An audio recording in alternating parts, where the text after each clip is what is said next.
everyone, and welcome to Youth Positively Speaking's new show, Action to Avoid Opioid Addiction. My name is Paige Ewing, and I work at Prevention Resources as the multimedia specialist for Positive Youth. Prevention Resources is a nonprofit located in New Jersey that is dedicated to promoting health and wellness of individuals, families, and community through education, collaboration, advocacy, and treatment. Today, my host is Meghan Moore, the project coordinator of the Partnership for Health Drug-Free Task Force. And you might see her camera's off. We've been having a little bit of technical difficulties this morning, but we are still happy to have her as an audio guest. So welcome to the podcast, Meghan. Thank you, Paige, and welcome, Dr. Barter. Yes, so we are very excited to be hosting this new show on our platform. And it's really here to help educate and inform the public about the opioid epidemic, the alternatives to opioids, and educate the public on a bill called the NOPAIN Act. And we're working with Voices for Non-Opioid Choices to educate and advocate for healthy communities through these non-opioid choices. So we're really excited to have Dr. Barter with us today because she is a doctor here in Hunterdon County to really talk to us about what it's like for patients. Do they have access to those alternatives? What does that look like? What are the challenges that you have as a provider? So we're really, really excited to have you here, Dr. Barter. Thank you so much for coming on. Well, thank you for inviting me. So I think that might be a good place to start of like, as a healthcare provider, what are some of the barriers and challenges that you have when it comes to prescribing alternatives for patients who might want them or need them? Oh, I can come up with a lot of them. So be prepared. Hold on.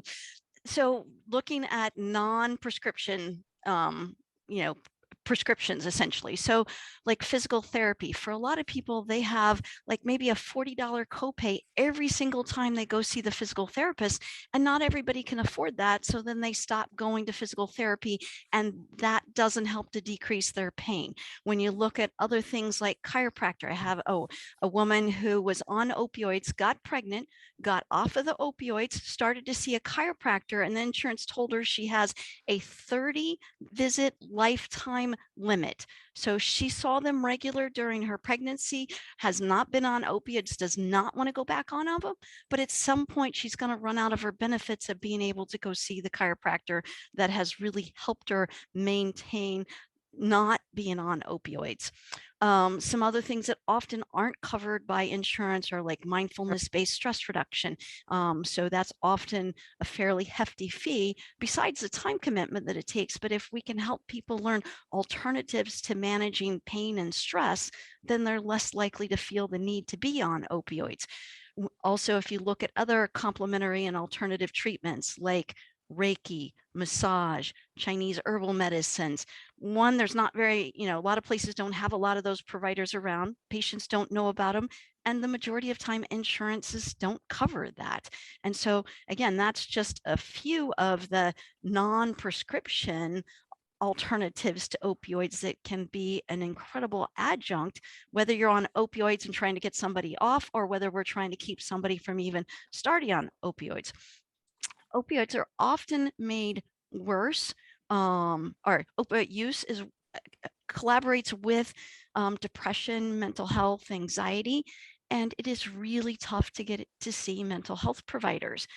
So the wait time to get into one in the pandemic has made that millions times worse because so many people have anxiety and depression, and fortunately there's a little less of a stigma about seeing a therapist than there used to be.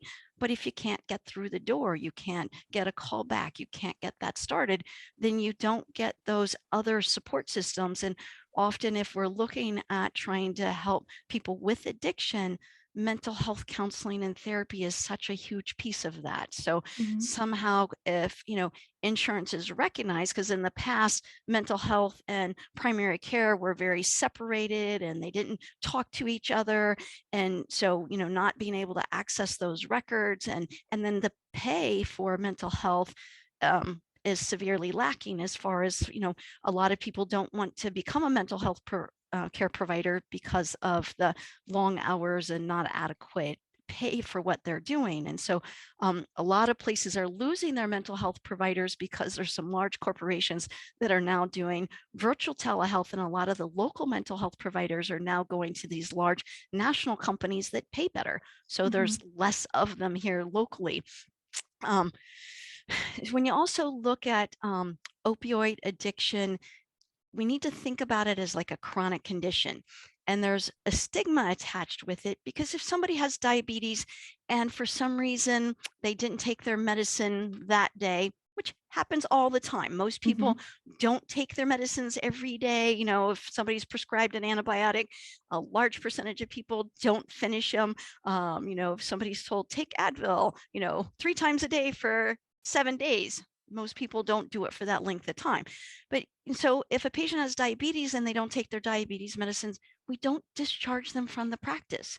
But if somebody's on opioids and they didn't take it that day, and we do a urine drug screen on them and it doesn't have it in them, they are completely discharged from the practice. So they're likely then to doctor shop to find what other doctor can I get this from, or to go buy something on the street, or heroin's cheap. And so that often leads to other addictions because our system treats it not as a chronic condition like we do every other chronic condition. So, you know, some of the attitudes and behaviors need to change to really think as, you know, if somebody is on opioids, it is a chronic condition. And then really, what is the chronic condition that got them there in the first place? And what else can we do? So then when we start looking at medication treatments, I have to jump through all kinds of hoops to maybe get somebody a prescription for what's called a lidoderm patch. It's a patch that has numbing medicine in it they can put right where the pain is, so they don't need to take a systemic pill like an opioid. But the, you know, the patch is a bit more expensive, and so insurances won't cover it. But I can give somebody as many opioids as I want to, and it doesn't cost them or the patient very much, and they can go pick that up. Some of the things that have become over the counter now, like Voltaren cream, which is an anti-inflammatory cream, it's not cheap to buy a tube of it, but now that it's over the counter, most insurances don't cover it. So if you're not financially independently wealthy, and if your insurance doesn't cover it, then that becomes less of an option for you. When you look at other medication or other treatments like Duragesic patch, yes, it is a fentanyl, but it's in a patch and it's released over 72 hours. So there's a lower chance of addictive potential with it, because with opioids, you get a high peak of an effect and then it gets out of your system. When it's out of your system, people, particularly if you've built up a tolerance, have withdrawal symptoms and feel really bad. So there's this incredible incentive for your body to take another one, and then you feel better, and then you feel bad, and then you take another one, and then you continue to build up that tolerance and the need to take more. So when you have a continuous dose of the medicine over 72 hours that doesn't have those peaks and troughs, then there's a lower potential for addiction with that patch. Yes, fentanyl has been used inappropriately, and there's ways that, you know, it's not safe. So not that I'm supporting everybody should have access to fentanyl in any way, shape, or form, but there's got to be alternatives. You know, you look at medical marijuana, and, you know, that's very different than recreational marijuana. And I don't want to sound like I'm supporting everybody should do that, but medical marijuana has less side effects and addictive potential as compared to the opioids, which again are covered by insurance. And I can give people a whole bunch of opioids at a very low cost. And so, you know, when you start looking at some of the other social determinants of health, can you get to some place where you can, you know, if you do have access to medical marijuana, that's not very available in a lot of places here locally. But also just thinking about transportation, if you can't go to a provider, get to a chiropractor, acupuncture, much less if it's covered, get to your provider on a regular basis. So appropriately, I think we have put in guidelines. If somebody is on opioids, they need to come to the office at least a minimum of every 3 months. It may be every month. We need to, you know, have a controlled substance agreement with them. We need to have a urine drug screen on a regular basis. Well, if their transportation isn't easy and in a very rural county, that can be a real barrier. So if they can't get to your office, then that makes it a little harder to maintain that relationship. And in the past, providers said, no show, you're done. And so we need to look at that. other medications, Suboxone, which has been shown to help people refrain from using opioids. There's all kinds of barriers put in place for providers to prescribe that. So, my feeling is if I can prescribe opioids and Narcan, why can't I prescribe Suboxone as a treatment for the opioid addiction to help people not be on the opioids? And so, you have to get an X waiver. There's been expectations in the past that you had counseling readily available, and we don't all control that access. And so, if the medical system as a larger whole could really think about what support needs to happen in like a primary care office so that all primary care providers look at this at the same way that we prescribe diabetes medicine or hypertension medicine, that we should all be doing it, because if we have the capability and are willing to prescribe opioids, we should be able and willing to help somebody be off of opioids. And so, can we look at, is there a way to have somebody in the office that helps navigate some of those other complementary and alternative providers, or mental health support, or just making sure what are the barriers to getting somebody into the office on a regular basis? And some of those pieces of support, I think, would really help primary care providers increase the likelihood that they're going to manage opioid addiction and medication access, treatment. So that way, folks are less likely then to go back to opioids or go to other kind of substance on the street that's cheap. And I do want to say, because just what you're saying, this whole, we have to look at healthcare differently on the entire spectrum of, you're just a day-to-day person who has a little bit of pain. You've had post-surgical pain. Maybe you've been on opioids for a long time, but for, an absolutely valid reason of chronic pain, or maybe you've been on opioids for a short amount of time and now you've developed a, substance use disorder because of that. There are so many reasons why we should allow people to have access to alternatives, because it just means that they get to choose what they want to do to be healthy. And, I think that this goes back to our conversation with Chris Fox. There's a time and place for opioids, isn't there? There is. And so, opioids, if they're used to keep somebody independent, functioning, and maintaining their life, they have a purpose and a reason, and they can be very beneficial. When it becomes, they start escalating use, as long as we've made sure there's not a reason that their pain has gotten worse, like, they had a fracture that we didn't know about, that their pain is worse in addition to their chronic pain. But when it becomes the sole thing that they're thinking about and, using more and getting it from other people, then that's when that substance use disorder needs to really be addressed.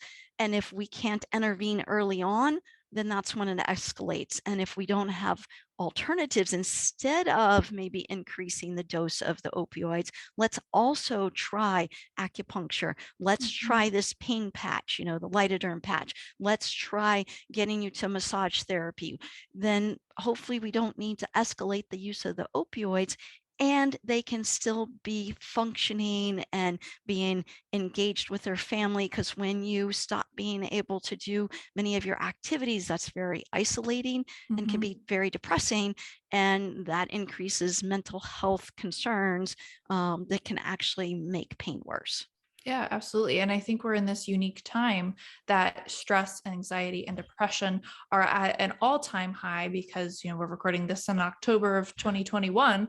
We're still in the plight of COVID-19. And so that's very prevalent. And I know that, now people have been at home for such a long time. They aren't living healthy, active lifestyles as maybe they used to, because they're afraid to go outside. And so that can lead to different pain issues that, not having the alternatives and their doctor just saying, okay, well, here's this pill to try and help, it's limiting for the patient care. And I also think people are feeling much more lonely and isolated. And so without a social support, for a lot of people, oh, you get together with friends and you feel better, and, those endorphins are released, and then, you're not thinking about the pain as much. But when we're not outside, when we're not socializing, whether it's inside or outside near as much, that isolation, and then for a lot of folks that have any kind of substance use disorder, they can really lose their social support. People get tired, so they're maybe not willing to take them to the doctor's office because, yeah, been there, done that, and it hasn't made any difference. Why? You got to figure it out yourself. And so where is that empathy for folks that are struggling to try to decrease their opioid use? Mhm. Dr. Barter, you had mentioned, talked about alternatives, Reiki, massage, acupuncture. How receptive are your patients to alternatives? Is that something they kind of think like, gosh, if only we could get insurance to cover this, I'd really like to participate in? Or are they kind of more traditional, like, I'm not sure how I feel about that? I have both, but probably more and more patients are using complementary alternative medicines, and some of them in the past have been a little leery about telling their provider because they're worried their provider wouldn't support it. And for a while in our office, we had an acupuncturist that would do it as a group. So she charged $25, regardless whether somebody had insurance, and she was filled every time she was in our office, and she was there twice a week and was looking at expanding, and then she moved away. And so we Oh. don't have that now. So a lot of our patients are trying to find where can they find affordable acupuncture, because one patient was telling me she had to pay $250 each time that she went to see the acupuncturist, and $25 versus $250, there's a huge difference there. Yeah. And so how can we get access to these that are either covered by the insurance? But in answer to your question, Megan, I have a huge number of patients that would love to access some of these different interventions and modalities. And Mhm. these are pretty expensive. I mean, a massage can be upwards of $100. If you need that weekly, that certainly adds up. So, insurance not covering it is certainly a significant barrier to getting treatment that people are looking for and really have been proven to be effective. Mhm. And we know when you have a relationship with a provider, whether that is the acupuncturist, the chiropractor, the primary care doc, the Reiki provider, people do better because we really are a lot based on that relationship, and that you feel good with that time spent in addition to the therapy that's being provided. Mhm.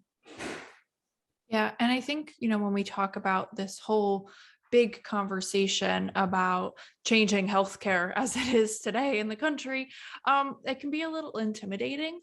Where do you even start? But I think, a great place for patients to start is to ask their insurance companies, what do I have available to me? Ask their providers, what do I have available to me right now? And then hoping that, advocates and work will go through, that things will get passed, whether on the national level or within insurance companies, to make those, larger policy changes to increase access. Because I think we've said it before in a previous podcast, we just want to give providers more tools in the toolbox. We're not taking away opioids because, like we said, there's a time and a place for them, but there's also a time and a place for all these other alternatives. And they're so incredibly needed, as you said, Dr. Barter. I'm hoping that at some point we can get it piece by piece. At least we do have more complementary alternative providers in the community than we used to have, and people are more aware of them. That still doesn't mean that they can afford to go see them if the insurance doesn't cover it. And people are spending a lot of money to have insurance, and then if that's not provided within those benefits, then folks don't pursue it any further. Mm-hmm. Dr. Barter, I'm sorry, Paige. No, go ahead, Megan. Do you ever see insurance companies covering fitness centers, to give patients a way to stay healthy, to get ahead of that, to hopefully not end up in a place where they need alternative medicines or opioids? Is that something you ever see with insurance companies? There's a program called Senior Sneakers that there have been some insurance that have really focused on the senior population and trying to get them active, because we know if people are active as they get more mature, they're less likely to fall and break their hip and some of those other things. I have not seen it in other populations necessarily, which we know that people, when they're active, again, those endorphins release, they feel mental health is better as well as physically. The muscles, when a muscle's stronger and more flexible, the less prone it is to injury and the less prone you are to chronic musculoskeletal pain. And that's not the only type of pain that opioids are used for, but it would be nice to see that in a more comprehensive approach from insurances. Mm-hmm.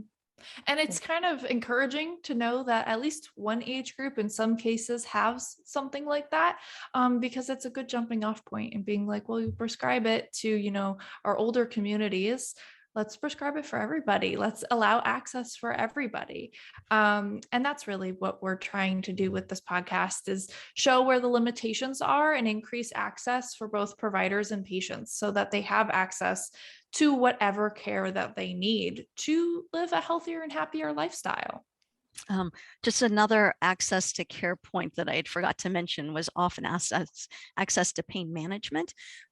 If we start something and we're not able to manage as a primary care provider, we often want to get them to pain management, and it's hard to get through the door. And for a lot of people, that's listed as a procedure and specialty service, and so there's a much larger copay for that. So it's often difficult to get somebody through the door to get other ideas or thoughts of, okay, what else have I not thought of that might help? If there's like a epidural injection in the back that I may not do that may help somebody, can we get a stimulator unit? But again, if somebody can't get through the door or can't afford the copay for the specialist, then those are less likely to happen. Mm-hmm. Yeah, absolutely.